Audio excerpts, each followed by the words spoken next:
गंभीर जुगर कला कारनामा देखिला बांग्लादेश। भारत सामने आंठेला बांग्ला टाइगर। भारत में हिरो साजिले एही तीन खेलाड़ी।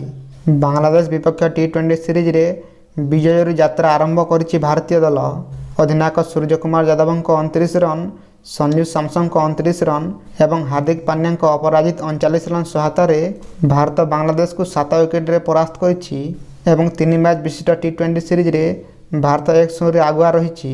टॉस हारी प्रथम बैटिंग करी बांग्लादेश 127 रन ऑल आउट हो जाइतिला।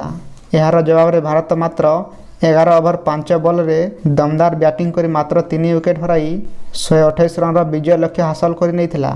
भारत पक्षर अर्शदीप सिंह एवं वरुण चक्रवर्ती उभय 3टी लेखाएं विकेट नैथिबा बेले हार्दिक पांड्या, मयंक यादव एवं वाशिंगटन सुंदर गोटे लेखाएं विकेट अख्तियार करथिले।